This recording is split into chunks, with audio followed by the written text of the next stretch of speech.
Psalm. Psalm 63, 1-8. Intimate prayer between you and God. You, God, are my God. I earnestly seek you. I thirst for you. My whole being longs for you. In a dry and parched land, where there is no water. I have seen you in the sanctuary, and beheld your power and your glory, because your love is better than life. My lips will glorify you. I will praise you as long as I live, and in your name I will lift up my hands. I will be fully satisfied with the richest of foods. With singing lips my mouth will praise you. On my bed, I remember you. I think of you through the watches of the night, because you are my help. I sing in the shadow of your wings. I cling to you. Your right hand upholds me. Verse of the day. Bless those who curse you. Pray for those who mistreat you. Luke 6:28. A verse that echoes with a powerful call to love and forgiveness. A call that challenges our natural instincts and leads us to a path of radical transformation. A command from our Lord. A command to embrace a love that transcends the limits of human understanding. A love that reflects the heart of God Himself. It's a love that transcends our desire to retaliate or seek revenge. A love that embraces the hurt and the broken, offering healing and restoration instead of judgment. Is the love that Jesus calls us to extend to those who have wronged us. A love that offers hope and guidance, even when they seem lost in darkness. It is a call to rise above the temptation to retaliate, to choose love over anger, and to extend forgiveness and compassion even when it feels impossible. It is a call to live a life that is transformed by God's love, a life that reflects His character and His compassion. As you begin your day, my child, take a moment to reflect on the powerful message of this verse. Think about the people in your life who may have hurt or wronged you. Instead of dwelling on anger or resentment, choose to bless them in your heart. Pray for their well-being, for their hearts to be softened, and for them to experience God's grace.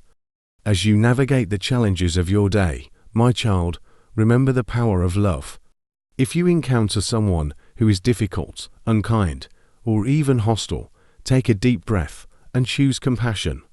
Imagine yourself as the loving guide leading a lost traveler, offering kindness and understanding, even when it's difficult. This verse is not a call to condone evil or to ignore injustice. It is a call to rise above our natural inclination, to retaliate, and to choose love over anger, even when it's hard. You are not alone on this journey, my child. The Lord is with you, offering strength, guidance, and grace. Trust in His power to transform your heart and to lead you towards a life of love and peace.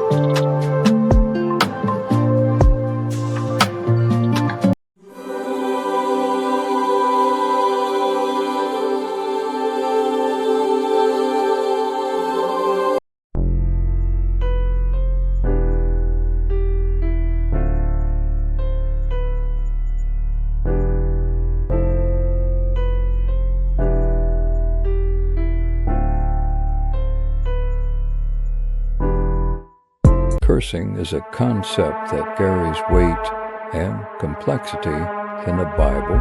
It's a topic that evokes both fear and curiosity as we try to understand its meaning and its implications for our lives. God's judgment. Genesis 3:14-19. After Adam and Eve disobeyed God, they were cursed along with the serpent and the ground. This curse represents God's judgment upon sin and its consequences. It also speaks of the brokenness and hardship that entered the world as a result of disobedience. Deuteronomy 28. This chapter outlines the blessings and curses associated with obedience and disobedience to God's covenant. It serves as a warning to the Israelites, highlighting the consequences of their choices. Human curses, Numbers 22:2-6. Balaam, a prophet, was hired to curse the Israelites, but God intervened, causing him to bless them instead. This shows that human curses are ultimately ineffective against God's will. Galatians 3:13-14. Paul speaks of the curse of the law, saying that Christ redeemed us from it, freeing us from the condemnation of sin. This highlights the power of Christ's sacrifice in breaking the curse and offering us redemption. Spiritual curses. Ephesians 4:31. Paul instructs believers to get rid of all bitterness, rage, and anger, brawling, and slander, along with every form of malice. He also instructs them to be kind and compassionate to one another, forgiving each other just as in Christ God forgave you. Colossians 3:8.